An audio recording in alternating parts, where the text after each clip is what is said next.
Alright, what's going on, everybody? I made a post in the MPC gang group on Facebook.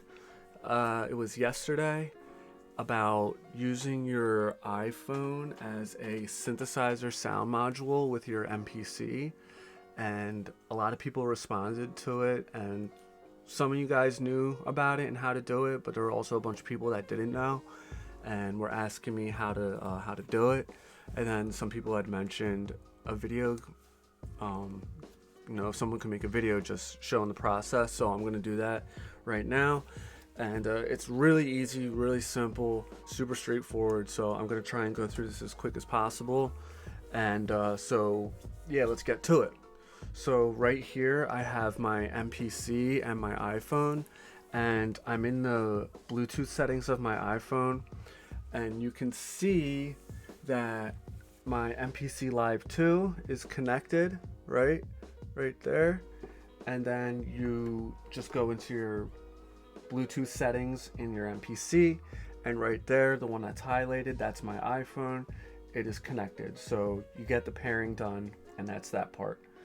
For MPC One, guys, somebody made a comment and said that there is an adapter. It's a USB adapter that would just go into your USB port on your MPC One, and you could possibly receive MIDI messages with that. I know someone mentioned they were going to get it and test it out, and they were going to let the group know. So hopefully that works for you guys. So once you're connected via Bluetooth, phone to MPC, what you're going to do then is, I guess first you would want to create an audio track, and then the audio hookup is really simple. So I've got a hose cable going into the stereo input of my MPC. This is the end, and then this is a dongle that just goes into the bottom of your iPhone and then plugs in right here, right? And then you just pop that right in, right? So now you got a hose cable going into the stereo port of your MPC. That's audio. So after you have the audio track set up, you want to monitor your input. You could also do this with the sampler, but if you're going to be recording the audio, I would obviously suggest using an audio track. So then what you're going to do is you're going to go into, open up a sequence, and you want a MIDI track. What you're going to do is you're going to go to the bottom right here. I don't know if you can see that. Okay.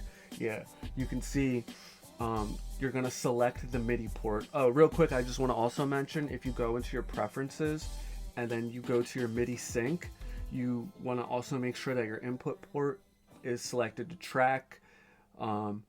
You can also send sync to your iPhone. So if you're using like an arpeggiator, it will stay in tempo. So yeah. Now we're back in the sequence. We have a MIDI track. Our MIDI port is selected to your iPhone, right? So now what you're gonna do, you have your audio track set up. You're gonna open up a synthesizer on your iPhone. There's, like I said in the post, there's a ton of awesome synthesizers you can use. I am gonna demonstrate this today with this. Let me see. I don't want to knock anything over, but. Sorry, this is VHS Scent. This is the one that I was talking about in the post. This is the picture that I posted. It's made by Brian Funk. He makes awesome stuff, guys. This synthesizer is awesome. It's VHS Scent, and basically it's a bunch of patches, and they were recorded through a VHS player, all the samples for the patches. So there's a lot of cool stuff in here. They actually even have the sound of the VHS player. So if you wanted like to add the sound of a VHS rewinding or ejecting, they have all like the Foley sounds of the VHS player, which I think is pretty fucking dope. So alright, so everything's set up. So now I know, at least with the VHS synth, once you open it up, you don't have to do anything. You don't have to go into any MIDI settings. You don't have to set it up. As soon as you're hooked up, hold on. Yeah, as soon as you're hooked up,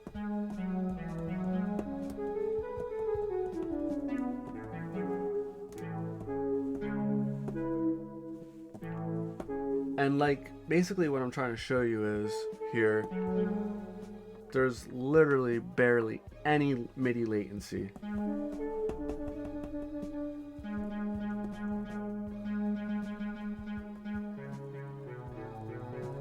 Right. So I also have my Korg wave state hooked up, and I'm playing the keys of that right now. And that, no latency. So yeah. So I also wanted to show you guys like an example with another synthesizer. Somebody had mentioned that I think somebody had mentioned that they use the Synth One app also. So I'm gonna open that up. That's like a little different. You actually, with Synth One, you actually do have to go into your preferences in the app. So I don't know if you can see this. I'm using really crappy cameras right now because obviously I'm using my iPhone, and I usually film with my iPhone as the camera. But so here you're gonna go into your settings, and then what you're gonna do is just go to the MIDI input, and then you can just switch it. You know what I mean? It's gonna be different for different synthesizers, but you know, same gist. And then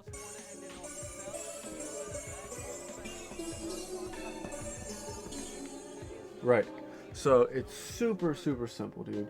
So basically, if you want to record, what you're gonna do is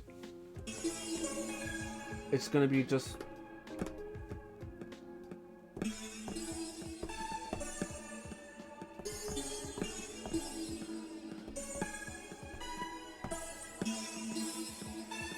like that, right? So that recorded the MIDI. So then what you can do is you press arm the audio track, right? All right. So now, hold on. You know, obviously, like, I didn't play that perfectly or whatever, but when you want to record, you go into the audio track, keep the MIDI in the sequencer where it is, or rearrange it however you want it to play. So it's sending MIDI to the synth, and then you just arm the track, press record for the audio track, and then you see it's starting to record the audio. Right? So now, if you solo this,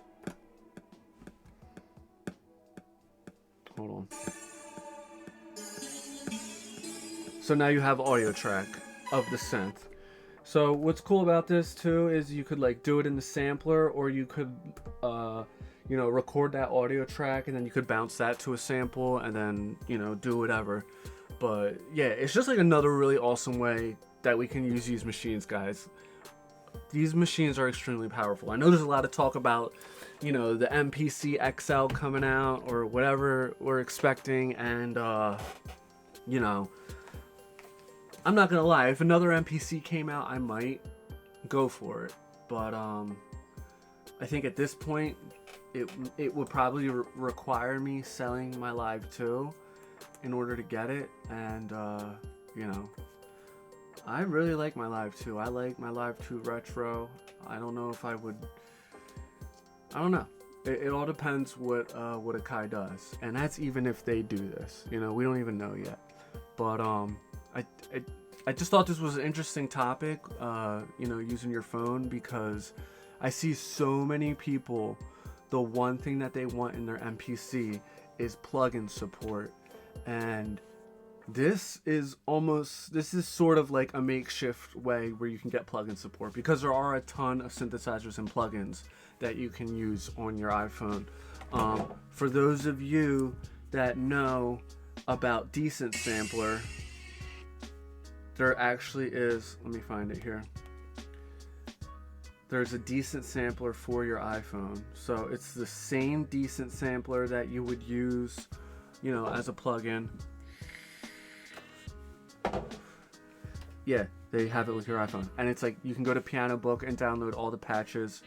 So yeah, let me show you this. There it is, right there. There's Decent Sampler on your iPhone. You know what I mean? So really, I mean, you could do it. The possibilities are endless. Also, it supports Ableton Link. You can use Ableton Link with your iPhone. So yeah, that's pretty much it for at least for this part that I wanted to talk about. I did kind of like want to like discuss this like MPC XL thing, but you know, just like my thoughts on it are, I'd like to see Akai come up with something different. I think the Key 61 was cool. The concept is awesome. You know, they were going for like a workstation product, and you know, but the thing is, like, Akai needs to upgrade their processors, their RAM, especially if they're gonna put a new MPC out, guys. Like, if they're going to use these same specs that they have in a new MPC, it would be pointless to release it. I can't see them doing that. I hope to God if they release another one that it's the specs are upgraded, but I know at least, I mean, for my workflow, I don't really have any issues with the RAM. I use Fabric XL. I don't use tons of instances on it in a lot of my tracks, but there are some where I've used like 4 or 5 and haven't had problems. So I think a lot of us would like to see upgraded specifications though. But right now, I mean there's so much competition with keyboard workstations. I know I just saw a video where they were doing the patch battle between the Key 61 and the Phantom. That was an awesome video. But yeah, I would like to see something new from Akai, and I might indulge if they do it. So yeah, that's pretty much it, guys.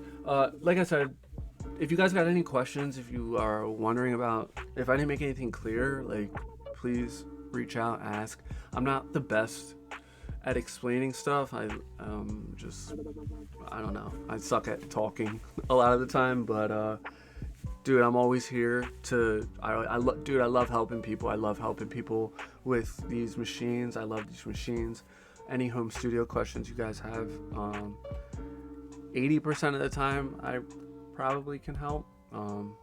So yeah, everybody, have a fucking awesome day, and thank you for watching. Like and subscribe. Oh yeah, real quick, my channel.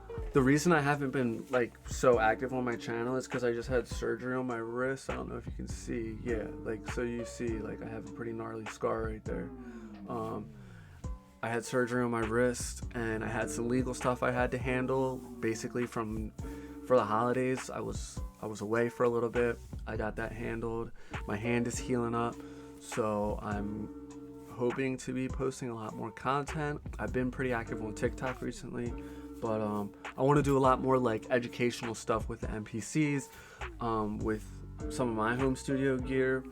I know I want to do a video with the Wave State, with the Micro Freak, the Monologue. I got a couple Volcas. I want to like do some like MIDI syncing videos and, like, you know, trying to route everything together. And then I want to do a review on the Volt 276. And I want to do a Wave State review too. So stay tuned.